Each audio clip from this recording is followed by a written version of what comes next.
So hello students, बहुत सारे students अभी 11th में गए होंगे, 12th में गए होंगे, ड्रॉप किया होगा। एक कंसोलिडेटेड वीडियो जिसमें आपको ये पता पड़ जाए कि जितने IIMs हैं या IFT है, क्या आप उनके लिए एलिजिबल हैं कि नहीं। ये एक अकेला वीडियो है जिसमें आपको सारे IIMs और IFT की एलिजिबिलिटी क्राइटेरिया फॉर IPM पता पड़ जाएगी। बहुत क्रूशियल है, स्टिक टिल द एंड।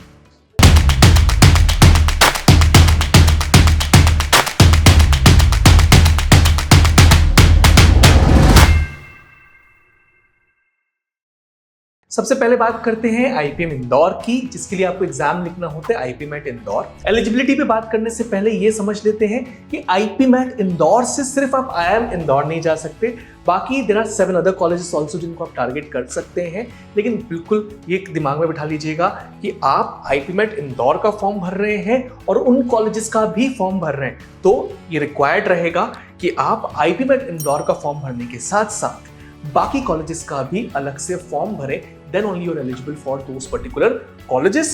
और यहाँ पर एक छोटी सी फाइन लाइन ये है कि जो एलिजिबिलिटी क्राइटेरिया IIM इंदौर की है वो अलग है और बाकी कॉलेजेस की एलिजिबिलिटी क्राइटेरिया अलग है। इस वीडियो में तो हम बात करने वाले हैं IIMs और IFT की, तो क्लैरिटी आपको मिल जाएगी कि किसकी क्या एलिजिबिलिटी है। तो सबसे पहले बात करते हैं IIM इंदौर के लिए। तो यहाँ पर आपको एग्जाम लिखना होता है IPMAT इंदौर। एक इंपॉर्टेंट और अच्छी बात ये कि पिछले साल से कोई भी परसेंटेज एलिजिबिलिटी क्राइटेरिया हटा दिया है इंदौर ने, तो अगर आप 10th एंड 12th दोनों एग्जाम्स को सिर्फ पास भी कर लेते हैं तो you are eligible for writing IPMAT Indore for IIM Indore. एक अच्छी बात यहां पर यह है कि 1 अगस्त 2003 से लेकर कंसीडर किया IIM इंदौर ने 20 इयर्स ऑफ एज। सो आने वाले सालों में यही चीज 1 अगस्त 2004 और 1 अगस्त 2005 से 20 इयर्स ऑफ एज कंसीडर करेगा IIM इंदौर। लेकिन एक छोटी सी क्राइटेरिया और डाल दी कि आपने 12th पास किया होना चाहिए इस साल, मतलब इस साल आप अपीयरिंग हो इस 12th में, या पिछले साल या पिछले से पिछले साल। सो यही चीज आने वाले सालों में भी अप्लाई करने वाला है IIM इंदौर की एलिजिबिलिटी क्राइटेरिया के अंदर। बहुत इंपॉर्टेंट, IPMAT इंदौर के बाद सेकंड राउंड इंटरव्यूज का रखता है IIM इंदौर। 65% वेटेज देता है एप्टीट्यूड टेस्ट स्कोर को। तो एप्टीट्यूड टेस्ट स्कोर निकलता कैसे, उसके लिए मैंने एक अलग वीडियो बनाया हुआ है, आप चेक कर लीजिएगा उसको जाकर। एप्टीट्यूड टेस्ट स्कोर को 65% वेटेज देता है और 35% वेटेज, बहुत बड़ा वेटेज है, क्योंकि वो इंटरव्यूज को देता है। इस साल तक ऑनलाइन इंटरव्यूज लेता हुआ है IIM इंदौर। सेकेंड लाइन बात कर लेते हैं IIM रांची के ऊपर। IIM रांची जो स्कोर कार्ड एक्सेप्ट कर रहा है वो है IPMAT इंदौर का, और IPMAT इंदौर का स्कोर कार्ड तो एक्सेप्ट कर रहा है, लेकिन थोड़ा सा डिफरेंस है यहाँ पर अब भी परसेंटेज क्राइटेरिया इंटैक्ट है, जो कि IIM इंदौर ने अपनी क्राइटेरिया में से हटा दी है। 60% अगर आप जनरल कैटेगरी के हैं या NC OBC कैटेगरी के हैं। अगर आप रिजर्व कैटेगरी के हैं, मतलब SC ST OBC कैटेगरी के हैं, तो 5% रिजर्वेशन जरूर दे रहा है यहाँ पर IIM रांची। 55% और अबव को कंसिडर कर रहा है। अब एक चीज बहुत इंपॉर्टेंट यहां पर यह है कि IIM रांची में 20 इयर्स ऑफ एज आपकी होनी चाहिए, उससे ऊपर नहीं चलेगी। Last but not the least, second round of interviews की जो डिस्ट्रीब्यूशन 2022 में IIM रांची ने अपनी वेबसाइट पे डाली थी, उसमें उन्होंने क्लियरली मेंशन किया था कि 50% वेटेज देगा वो एप्टीट्यूड टेस्ट स्कोर को, 30% वेटेज देगा ऑनलाइन इंटरव्यूज को, और 20% weightage to the past academics. So ये वेटेज उन्होंने 22-27 बैच के लिए अपनी वेबसाइट पे डाला था, लेकिन 23 बैच के लिए अब तक नहीं डाला। बट हम इसको कंसीडर कर लेते हैं कि एक्सप्लिसिट वेटेज अभी तक IIM रांची अपनी वेबसाइट पे नहीं डाल रहा है, लेकिन हम ये कंसीडर कर सकते हैं कि 50% to the aptitude test score, 30% to the online interviews and 20% of past academics को ही कंसीडर करके एक फाइनल कंसोलिडेटेड लिस्ट बनाता है IIM Ranchi.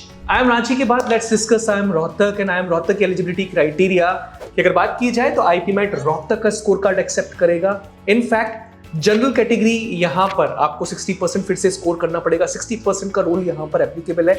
Unlike IIM Indore, अगर आप SC ST PWD कैटेगरी के हैं तो 55% का भी क्राइटेरिया यहाँ पर भी वैलिड है। मैक्सिमम एज की बात की जाए तो 20 इयर्स, बस थोड़ा सा डिफरेंस है IIM इंदौर से, ये 30th जून तक कंसीडर करते हैं और IIM इंदौर 1 अगस्त तक डेट्स कंसीडर करता है।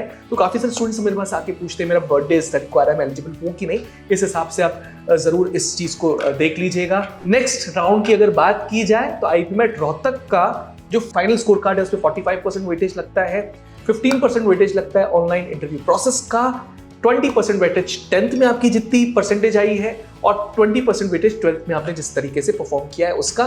So final composite score card के बेसिस पर आपको कॉल किया जाता है finally for IIM Rohtak. Next in the list is I am Jammu. I am Jammu का नाम बहुत प्रचलित हुआ पिछले साल, खासकर जो प्लेसमेंट ट्रैक रिकॉर्ड रखा है आई एम जम्मू ने, बहुत ही उम्दा था।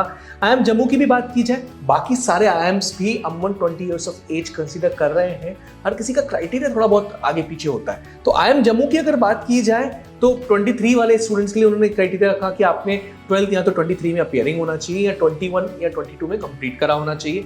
24 और 25 के लिए भी same type of rules definitely apply करेगा आई एम जम्मू।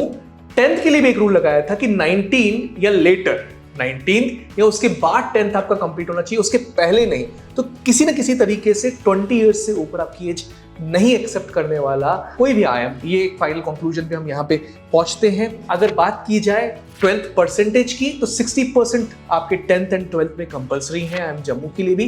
लेकिन अगर आप SC, ST या PWD कैटेगरी के हैं तो फिर 55% से ऊपर का परसेंटेज चल जाएगा। फाइनली बात की जाए कि फाइनल कंपोजिशन क्या होता है जम्मू का, तो 95% वेटेज देता है वो joint integrated programme and management admissions test के स्कोर कार्ड को, और 5% वेटेज देता है जेंडर डाइवर्सिटी को। मतलब अगर आप गर्ल स्टूडेंट हैं तो सीधे के सीधे 5 नंबर मिल जाएंगे, अगर आप मेल चाइल्ड है तो स्कोर आपका हो जाता है 0। तो ये फाइनल कंपोजिशन होता है आपको एडमिशन देने से पहले। IIM बोधगया थोड़ा सा स्पेसिफिक है और डिफरेंट है बाकी IIM से, क्योंकि एलिजिबिलिटी टफ है यहाँ की। तो 60% वेटेज होना चाहिए जनरल कैटेगरी के हिसाब से, 55% वेटेज अगर आप SC, ST, PWD, यहाँ पे उन्होंने एक और कैटेगरी ऐड कर दी, ट्रांसजेंडर कैटेगरी के लिए भी 55% अगर आपसे ज्यादा के मार्क्स हैं तो आप एलिजिबल हैं for writing JIPMAT for IIM Bodhgaya. एक छोटी सी डिफरेंस यहाँ पर ये है कि आपने कंप्लीट किया होना चाहिए 12th इन द ईयर 2022 या अपीयर हो रहे 2023, मतलब अगले साल के लिए भी सिर्फ 1 साल का गैप ही अलाउ करेगा। अगर 21 में आपने कंप्लीट किया और आप 23 में लिखना चाहते थे जिपमेट तो शायद आप बोधगया के लिए एलिजिबल नहीं रहते। ये डिफरेंस है यहाँ पर IIM बोधगया जो यूजुअली सामने रख रहा है। 10th की अगर बात की जाए तो 60% से ज्यादा परसेंटेजेस होनी चाहिए, 55% for SC, ST and PWD category. यहां पर भी उन्होंने क्राइटेरिया लगाया था कि आपने 2020 के पहले अपना 10th कंप्लीट नहीं करना था। तो ये एलिजिबिलिटी क्राइटेरिया है IIM बोधगया की। एक चीज मुझसे छोटी सी छूटी थी जब मैं IIM इंदौर की बातचीत आप सबसे कर रहा था, वहां पर जब एज क्राइटेरिया की बात करी तो मैंने आपसे कहा कि 20 ईयर्स की एज है। लेकिन अगर आप रिजर्व कैटेगरी के हैं, SC, ST या PWD कैटेगरी के, तो वहां पर रिलैक्सेशन है एज का, दैट इज ऑफ 5 ईयर्स। और सेम चीज अप्लाई हो रही है IFT के IPM प्रोग्राम में भी। इफ यू बॉर्न ऑन और आफ्टर August 1st 2003, ये 2023 के लिए क्राइटेरिया थी, 24 और 25 के लिए बिल्कुल सिमिलरली 2004 हो जाएगी, 2005 हो जाएगी। तो you are eligible for IFT's IPM programme. यहां पर भी रिलैक्सेशन IFT दे रहा है for SC, ST and PWD categories को 5 इयर्स का। 10th एग्जाम की बात की जाए तो यहां पर परसेंटेज एसेंशियल है 60% और above 55% weightage for SC, ST, PWD as well as transgender category. लेकिन 12th में अगर आप सिर्फ 12th पास भी किए हैं तो आप एलिजिबल हैं IFT के IPM प्रोग्राम के लिए। एक बहुत इंपॉर्टेंट क्राइटेरिया जो IFT का IPM प्रोग्राम स्पेसिफाई कर रहा है, जो और कोई IIM या फिर IFT नहीं स्पेसिफाई कर रहा, वो ये है कि आपकी मैथमेटिक्स या बिजनेस मैथमेटिक्स का सब्जेक्ट 12th स्टैंडर्ड में होना जरूरी है। Then only you are eligible for IFT's IPM programme, क्योंकि उनका प्रोग्राम स्ट्रक्चर ही मैथ ओरिएंटेड है, थोड़ा सा STEM ओरिएंटेड जिसे हम कहते हैं। So this is a difference between IFT's eligibility criteria and other IIM's eligibility criteria. For more rich content like this, keep coming on Supergrads YouTube channel. Like, share, subscribe as well. Thank you. Thanks for watching.